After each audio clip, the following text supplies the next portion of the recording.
आप संभाल के रख लीजिए, जिस दिन बायोलॉजी का पेपर होगा उस दिन सुबह उसको वो काजू खिला दीजिए, और आप देखिए हैरान हो जाएंगे कि जो वाइब्रेशंस, जो सोच की वाइब्रेशन उस टाइम बायोलॉजी पढ़ते पढ़ते उसकी आई थी, वो सारी की सारी कोई भी फूड आइटम के अंदर इकट्ठी हो जाती हैं, और जैसे ही हम उसको वापस च्यू करते हैं बॉडी के अंदर सेम वाइब्रेशंस जनरेट होती हैं, तो ही बहुत जल्दी वो कनेक्ट कर जाता है अपनी, उसको याद आ जाता है कि उस टाइम मैंने जो पढ़ा था वो ये था। This is strange.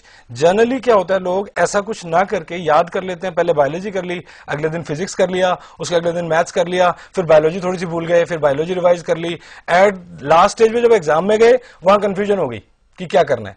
तो जैसे ही आप ये फूड हैबिट्स उसकी अगर देख लेते हैं और याद कर लेते हैं कि आज उसने फिजिक्स पढ़नी है उसके आगे बिस्कुट रख देते हैं, आज उसने बायोलॉजी पढ़नी है उसके आगे काजू रख देते हैं, आज उसने कुछ और पढ़ना है आज कुरकुरे रख देते हैं। जिस चीज का टॉपिक का उसका एग्जाम होगा वही वाली आइटम उसको उस दिन दे दीजिए, आप देखिए कितने कॉन्फिडेंस से और कितना बढ़िया एग्जाम वो देके आता है। वैसे ये जो तरीका बताया पल्लव जी ने, ये जाहिर सी बात है बहुत ही इंटरेस्टिंग तरीका है, और ना सिर्फ बच्चे के लिए इंटरेस्टिंग है क्योंकि उसको कुछ मंच करने को भी मिल रहा है और साथ में पढ़ने को भी मिल रहा है, और पेरेंट्स के लिए भी एक पॉइंट है कि भाई उसी चीज को सामने रख दिया और फिर पेपर बहुत अच्छा हुआ। हमारे साथ इस समय जयपुर से कॉलर हैं पल्लव जी, हमें कॉल कर रहे हैं गोपाल जयपुर से। बहुत बहुत स्वागत है आपका जी जागरण में, सवाल पूछेगा। हेलो। हाँ जी नमस्कार। नमस्कार जी, सवाल पूछे। हाँ जी, ये पूछना है जी, मेरी बिटिया सीए कर रही है और बेटा 10th का एग्जाम दे रहा है। तो बिटिया जो है 90% प्लस की स्टूडेंट है, तो उसको जो है कैसे और इम्प्रूव किया जाए that she stands in merit in the CA. हाँ, अभी मैंने आपको बताया था कि सीए अगर वो कर रही हैं तो उनको आप ईस्ट की फेसिंग करके बिठाइए, सो दैट उनकी कंसंट्रेशन इंप्रूव करे, और सामने सिर्फ एक फोटो या कोई अगर पेंटिंग आपको मिल सके सूर्य भगवान की, वो आगे ईस्ट वाली फेस पे उनके सामने रखिए।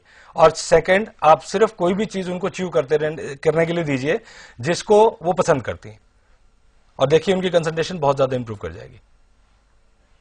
जी, बहुत बहुत धन्यवाद गोपाल जी आपका कॉल करने के लिए। और जैसे आपने ये बताया कि एक ये च्यूइंग हैबिट, और अगर किसी की नहीं हो, मिसाल के तौर पर आपने कहा कि टहलते हुए भी कुछ बच्चे याद करते हैं, तो ऐसे सिचुएशन में क्या करना चाहिए? ये चीज तो तब कारगर होगी क्या? हाँ बिल्कुल, टहलते टहलते भी, जैसे अगर सपोज एक आदमी टहलते टहलते बच्चा याद करना चाहता है, तो उसको टहलते टहलते अगर जो भी सब्जेक्ट वो याद कर रहा है वो सब्जेक्ट उसको याद रहता है, बट होता है क्या कि एग्जाम पे टाइम पे वो टहल नहीं पाता है। अगर वो एग्जाम के टाइम में उस टाइम भी टहल पाए ना तो उसको सब कुछ याद आ जाएगा।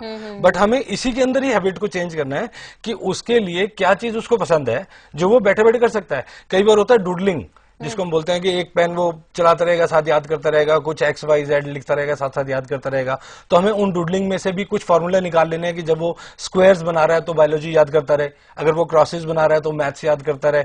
सम सिंबल्स, कुछ ना कुछ हमें एक ऐसा उसमें से फाइंड आउट कर लेना बच्चे में से कि पढ़ते हुए ये क्या डायरेक्शंस बनाता है, क्या सिंबल्स बनाता है, क्या चीज खाने में पसंद करता है। थोड़ा सा अगर हम इस चीज को इंटरेस्ट रखते हुए अगर इन चीजों को निकाल लें, और वही चीज हम यूज कर सकते हैं एज टूल्स उसके एग्जाम को रिमाइंडर के लिए। इस समय हमारे साथ कॉलर है लाइन पर, हमें कॉल कर रहे हैं विवेक लुधियाना से। बहुत बहुत स्वागत है आपका जी जागरण में, सवाल कीजिएगा। हाँ जी, पल्लव जी मैं जानना चाहता था। नमस्कार। नमस्कार जी। बहुत अच्छा लग रहा है आपका कार्यक्रम। हाँ जी। हम ये जानना चाह रहे थे जी कि हमारी ना फैक्ट्री है यहाँ लुधियाना में वेस्ट फेसिंग जी, तो हमें कोई ना कोई अड़चन पड़ती रहती है उसमें, despite our best efforts. Despite our best efforts. हाँ जी, अड़चन पड़ती रहती है। तो ये एग्जैक्टली वेस्ट फेसिंग है? मतलब थोड़ा डायगनली है जी, मतलब